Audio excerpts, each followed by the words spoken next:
बंद करो, बिल्कुल बंद करो। नेहा सिंह राठौर का मुंह बंद करो, डॉक्टर मेडूसा को जेल में बंद करो, 4 PM वाले का यूट्यूब चैनल बंद करो। मैं तो कहता हूं ये मोदी जी ऊपर ऊपर क्या खेल रहे हो? देश से ये सवाल पूछने का कॉन्सेप्ट ही बंद करो। सबसे पहले स्कूलों से शुरू करो। अगर कोई बच्चा टीचर से भी सवाल पूछे तो उसे ब्लैक बोर्ड पे उल्टा लटका दो। कोई दौड़ दो का जोड़ पूछे तो उसे देशद्रोही घोषित कर दो। ये सवाल पूछने की बीमारी जड़ से खत्म करो मोदी जी। वैसे भी आजकल के बच्चे सवाल कुछ ज्यादा ही पूछते हैं।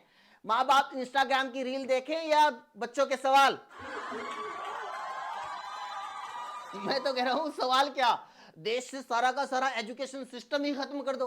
वैसे भी कांग्रेसियों ने इतने साल तक हमसे झूठी तो बोला है कि पढ़ लिख कर डिग्री लेकर ही आदमी बड़ा बन सकता है। अरे हमने अपनी आंखों से देखा है, बिना डिग्री वाला इतना बड़ा आदमी बन गया।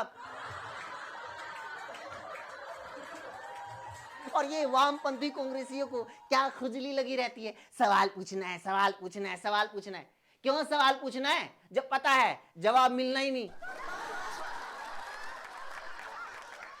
पाकिस्तान के ट्विटर हैंडल ने वीडियो शेयर किया तो नेहा पर FIR हो गई। मैं कोई विरोध नहीं कर रहा, मेरी सिर्फ इतनी मांग है कि FIR उस पर भी करो जो भारत में बैठकर पाकिस्तान के ट्वीट देख रहा है। मतलब कौन है ये लोग जो पाकिस्तान की व्यूअरशिप बढ़ाकर आतंकियों की कमाई करवा रहे हैं?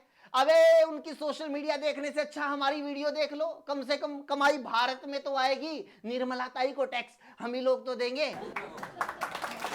ऐसे कायदे से FIR इन चैनलों के खिलाफ भी होनी चाहिए जो रोज अपनी डिबेट में आतंकी पाकिस्तान के लोगों को बैठाकर भारत के खिलाफ अनाप शनाप बुलवाते रहते हैं।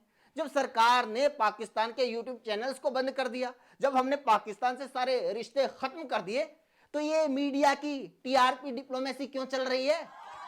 और कायदे से तो ऐसी रिपोर्टिंग पर भी रोक लगनी चाहिए। कोई कश्मीर में जाकर बता रहा है कि कैसे सेना सर्च ऑपरेशन चला रही है, कैसे हमारी सेना ट्रेनिंग कर रही है।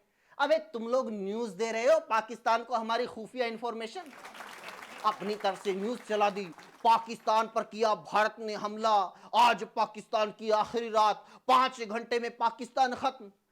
मोदी जी भी बोल रहे होंगे अबे हमला करने से पहले कम से कम मुझे तो बता दिया करो। But on a serious note दोस्तों, अगर हमारी सरकार, हमारी सेना पाकिस्तान के ऊपर कार्रवाई करती है तो हम लोग सरकार के साथ खड़े हैं, पूरा देश साथ खड़ा है। लेकिन अगर सरकार पाकिस्तानियों की बजाय हमारे ही देश के लोगों को निशाना बनाएगी तो सवाल तो करना पड़ेगा। क्योंकि दोस्तों सवाल बहुत जरूरी है। सवाल वही होते हैं जहां उम्मीद होती है। हम लोग माँ बाप से, टीचर से या सरकार से कोई सवाल करते हैं, हमें उम्मीद होती है कि कोई जवाब आएगा। अगर जवाब के बदले थप्पड़ या FIR आएगी तो हम लोग भी नाउम्मीद होकर बैठ जाएंगे, हम लोग भी अंधभक्त बन जाएंगे। जी हाँ, अंधभक्त सिर्फ एक नेता के सपोर्टर्स नहीं होते, बल्कि ये वो लोग हैं जो पूरी तरह नाउम्मीद हो चुके हैं। ये लोग कभी सवाल नहीं करेंगे कि कैसे आतंकी हमला हो गया, वहां पर सिक्योरिटी क्यों नहीं थी, आखिर सरकार पाकिस्तान के ऊपर कोई कार्रवाई कब करेगी। हमला हो ये लोग तब भी सरकार से खुश है, हमला ना हो तब भी खुश है। सरकार पाकिस्तान पर कोई कार्रवाई करे ये लोग तब भी कोई सवाल नहीं करेंगे, और अगर सरकार कोई कार्रवाई ना करे तब भी कोई सवाल नहीं करेंगे। देश में महंगाई बढ़े, टैक्स बढ़े, बेरोजगारी बढ़े, रुपया गिरे, शेयर मार्केट गिरे, इन लोगों को कोई फर्क नहीं पड़ता, क्योंकि ये लोग मान चुके हैं कि ये सब होगा ही।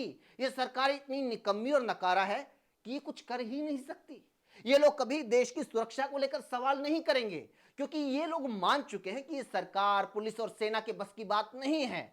हमें अपनी सुरक्षा खुद ही करनी पड़ेगी, हमें खुद ही हथियार उठाने पड़ेंगे।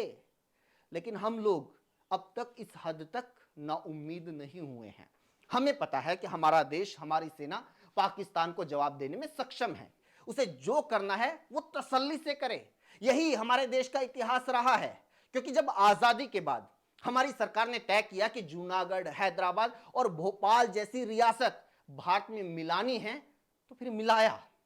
त्रावणकोर और कोचीन को भारत में मिलाना था तो मिलाया। ये नहीं सोचा कि मुस्लिम लीग क्या बोलेगी, हिंदू क्या कहेंगे, मुसलमान क्या करेंगे, वहां के राजा क्या कहेंगे, सावरकर क्या बोलेंगे। 1947 में पाकिस्तान ने कश्मीर पर हमला किया तो नेहरू ने सेना भेजते हुए ये नहीं सोचा कि आरएसएस क्या बोलेगी, हिंदू महासभा क्या सोचेगी, वामपंथी क्या कहेंगे। सेना भेजनी थी तो भेज दी, कबालियों को मार मारकर कश्मीर से बाहर भगाया। बिना पूरी तैयारी और सैन्य सामान के बर्फ के ग्लेशियरों तक भारत की सेना लड़ी और फिर युद्ध रोका। नेहरू और पटेल को उम्मीद रही होगी कि इतनी गरीबी, भूखमरी, बंटवारे के हालात और बर्फ में लड़ने की प्रॉपर ट्रेनिंग और सामान के बिना उस वक्त की फौज ने कश्मीर का इतना हिस्सा ले लिया, तो बाकी का हिस्सा आने वाली पीढ़ियां ले लेंगी। 1961-62 में कई वामपंथियों की आलोचना के बावजूद नेहरू ने चीन के खिलाफ फॉरवर्ड पॉलिसी अपनाई। कहीं ज्यादा मजबूत माने जाने वाले चीन से लड़कर लेह लद्दाख से लेकर पेंगोंग त्सो, गलवान और अरुणाचल की अपनी जमीन पर कब्जा लिया। फिर नेहरू ने गोवा को भारत में मिलाया। 1965 में लाल बहादुर शास्त्री ने पाकिस्तान के छक्के छुड़वाए, लाहौर तक भारत की सेना भेजी। फिर 1967 में इंदिरा गांधी ने नाथुला और चोला उन लड़ाइयों में चीन को नंगे पैर दौड़ाया, चीन के 400 सैनिकों को मौत के घाट उतारा। फिर 1971 में इंदिरा गांधी ने पाकिस्तान में हमारी सेना उतारी। अमेरिका की धमकी के बावजूद दुनिया के नक्शे में नया देश बांग्लादेश जोड़ दिया। 1984 में इंदिरा गांधी ने पाकिस्तान को पीटकर सियाचिन को वापस लिया। फिर 1999 के कारगिल युद्ध में अटल बिहारी वाजपेयी ने पाकिस्तान को बर्फ की सिल्ली पर लेटा लेटा कर पीटा। ये सब लड़ाइयां भारत ने मोदी से पहले लड़ी और आज के मुकाबले कहीं कहीं ज्यादा चुनौतियों के बावजूद लड़ी। मेरा सवाल बीजेपी वालों से है, आप लोगों को क्या लगता है कि उस जमाने में कोई सरकार की आलोचना नहीं करता था, कोई सरकारों से सवाल नहीं पूछता था? क्या सारे लोग वही बोलते और सोचते थे जो सरकार चाहती थी? क्या आप लोग ये मानते हो कि उस जमाने में कांग्रेस की सरकारों के टाइम देश के लोग ज्यादा देशभक्त थे और मोदी के पीएम बनते ही अचानक से ये लोग देशद्रोही हो गए? अरे अगर सरकार को कोई एक्शन लेना है तो लो, और ऐसा एक्शन लो कि सिर्फ गोदी मीडिया, टीवी पर सूत्रों के हवाले से चीख चीख कर ना बताए कि पाकिस्तान पर हमला किया गया है, बल्कि पाकिस्तान खुद चीख पुकार करके पूरी दुनिया को बताए कि भारत ने हमला किया है। कीजिए कुछ ऐसा, पूरा देश साथ खड़ा है। कोई फेसबुक, ट्विटर पर लिखकर या यूट्यूब पर वीडियो डालकर सरकार को ऐसा करने से रोक नहीं सकता। कोई एक्शन लेने की बजाय अपने ही लोगों में फालतू की बहस छिड़वाए रखना, ये अपने ही लोगों को आपस में भिड़वाना, अपने ही लोगों को देशद्रोही घोषित करना, ये पॉलिटिक्स करने की क्या जरूरत है? अरे इतने बड़े देश में पॉसिबल ही नहीं है कि 100% लोग बिल्कुल एक ही जैसा सोचे, एक ही जैसा बोले। वैसे भी याद रखो, मोदी को सिर्फ 36% लोगों ने वोट दिया है, फिर भी वो पीएम की कुर्सी पर फटाक से जाकर बैठ गए। उन्होंने उस टाइम तो ये नहीं कहा कि जब तक 100% लोग मुझे वोट नहीं देंगे, मेरा समर्थन नहीं करेंगे, मैं पीएम नहीं बनूंगा। क्या ये पॉसिबल है? सोचो इसके बारे में। इसी के साथ वीडियो में इतना ही। कैसी लगी कमेंट करके जरूर बताइए और लोगों तक पहुंचाइए, शेयर कीजिए। हमसे जुड़ने के लिए चैनल को जरूर सब्सक्राइब कीजिए। Thank you so much.